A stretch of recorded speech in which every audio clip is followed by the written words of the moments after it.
शादी को कुछ ही समय हुआ, आज काम के लिए नौकरानी नहीं आई, इसलिए अंजू बर्तन धोने लगी। धोते धोते उसके हाथ से कांच का कप नीचे गिरकर टूट गया। कप टूटते ही वह डरने लगी कि उसकी सास अब जली कटी जरूर सुनाएगी। आवाज़ सुनते ही उसकी सास दौड़ी दौड़ी हुई आई और बोली कि बेटी क्या हुआ। उसने रुआसी होकर बोला कि माँ पता नहीं ध्यान रखकर काम करते हुए भी कैसे मेरे हाथ से ये कप नीचे गिरकर टूट गया। सास बोली कि बेटी चिंता नहीं कर, कप ही तो है फूटा, भले ही इसके गिरने से कितने टुकड़े हो गए, पर मेरी बेटी के दिल के टुकड़े ना हो। मेरी बहू से महंगा क्या ये कप है। और हाँ, तुझे अभी ये सब करने की कहाँ ज़रूरत आ पड़ी, मेहंदी भी नहीं उतरी तेरे हाथों से। अभी तुम राज के साथ ज़्यादा से ज़्यादा वक्त बिताओ और एक दूसरे को समझो, तभी तो तुम दोनों की नींव मजबूत बनेगी। ज्योति इधर आना, अपनी भाभी का ख्याल रख, अभी इस घर में नहीं आई है। अंजू तुम मुझे अपनी माँ ही समझना, मुझे भी तुम्हारा दिल जीतना है, सास बनकर नहीं माँ बनकर। शब्द क्या मानो अमृत के घूंटते। देखते देखते अंजू की आंखें छलछला आई। वह सास के पैरों में गिर गई और बोली कि मैंने एक माँ छोड़ी है तो दूसरी नई माँ पाई है, बल्कि ये माँ तो पहली वाली माँ से भी ज़्यादा ममता मेरे लिए रखती है। यदि घर में कब टूट जाता, माँ भी दो बात कहे बिना नहीं रहती। रात को अंजू की जैसे नींद ही उड़ गई। रह रहकर शाम की घटना याद आ रही थी।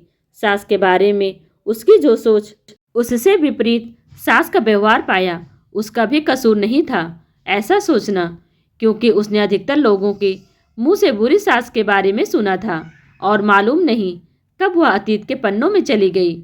उसे याद आया कि कुछ साल पहले इकलौते भैया की नई नई शादी हुई थी। भाभी के हाथों से मेहंदी का रंग उतरने से पहले ही माँ ने भाभी पर घर के काम की पूरी जिम्मेदारी डाल दी और अपने ही नियम कानून के हिसाब से भाभी को चलने को विवश कर दी। माँ ने भाभी को घर में एडजस्ट होने में जरा भी वक्त नहीं दिया। भैया भाभी को बाहर ले जाते तो माँ का मुंह फूल जाता। वह बोलती रहती कि हर समय भाभी को साथ ले जाने की कहाँ ज़रूरत है।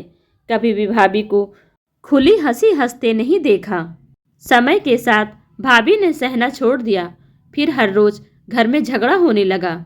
एक दिन भाभी के हाथ से कांच का गिलास नीचे गिरकर टूट गया। माँ चिल्लाने लगी कि कितना कीमती गिलास फोड़ दिया, रोज रोज इतना माल खाती हो, उसकी शक्ति कहाँ गई। अपने मायके में गिलास फूटा होता तो मालूम चलता। कोई भी काम ठीक से नहीं होता, न जाने कहाँ ध्यान रहता है। भाभी भी कड़क कर बोली, हाँ तो मैं बैठी बैठी खाती हूँ, आप तो खड़ी खड़ी खाती हैं। जब से आई हूँ तब से रोज दो चार जली कटी ना सुना दो, तब तक आपको चैन नहीं पड़ेगा। कभी मेरी माँ को तो कभी मेरे बाप को, हमेशा मेरे मायके वालों को कोसती रहती हो। दोनों तरफ से तीर बरस कर एक दूसरे को छलनी कर रहे थे। घर के अलावा उसने और भी जगह सास बहू के झगड़े सुनते सुनते डर सा गई। वह शादी करने से कतराने लगी, पर माँ बाप के कारण शादी करनी पड़ी और एक अनजाने भय को लेकर ससुराल आ गई। पर आज की घटना से उसकी सोच ही बदल गई कि अब सास या बहू में ऐसा नहीं होता। नींद न आने की वजह से उसने सोचा चलो थोड़ी देर माँ से बात कर लूँ। माँ ने इतनी रात को उसको फ़ोन करते देखकर बोला कि अंजू सब कुछ ठीक तो है ना, कहीं जवाई राजा या सास ननद से तो झगड़ा नहीं हो गया। वह बोली नहीं माँ, ऐसा कुछ नहीं, मालूम है आज मेरे हाथों से कप नीचे गिरकर टूट गया। तभी सास आ गई और आगे बोलती उसके पहले ही माँ ने बोलना शुरू कर दिया कि बेटा फिर तेरी सास के चिल्लाने पर तूने अच्छा सा जवाब दे दिया ना। हाँ बेटा, कभी भी दबकर नहीं रहना, तू भी पढ़ी लिखी अच्छी लड़की है, तेरे में कोई कमी थोड़ी ही है जो सुनेगी।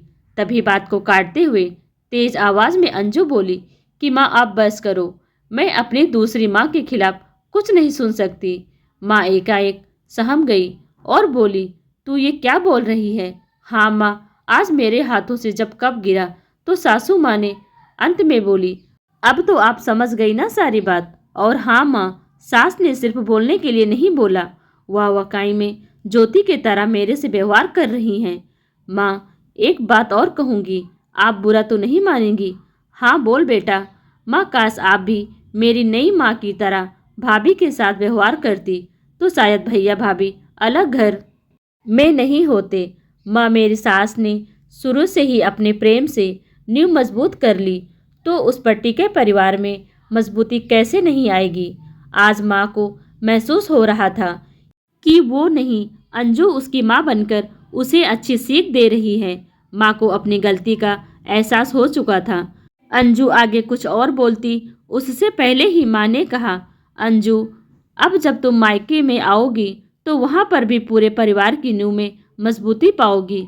चल अब फोन रख, मुझे बेटा और बहू के स्वागत की बहुत तैयारी करनी है। शादी के बाद नई जिंदगी की शुरुआत में अगर आज सास समझदारी से काम नहीं लेती, अपनत्व नहीं जताती, तो शायद शुरुआत की नींव ही कमज़ोर होने से पूरी जिंदगी आपस में दरार पड़ जाती। कप को फूटने से कोई नहीं रोक सकता, किंतु प्रेम को टूटने से तो हम रोक सकते हैं। कांच के टुकड़े भले हों, पर घर के टुकड़े ना होने दें। घर में प्रेम का वातावरण बनाए रखें, एक दूसरे के सम्मान को समझें, इज्जत करें, तो घर स्वर्ग बन जाएगा।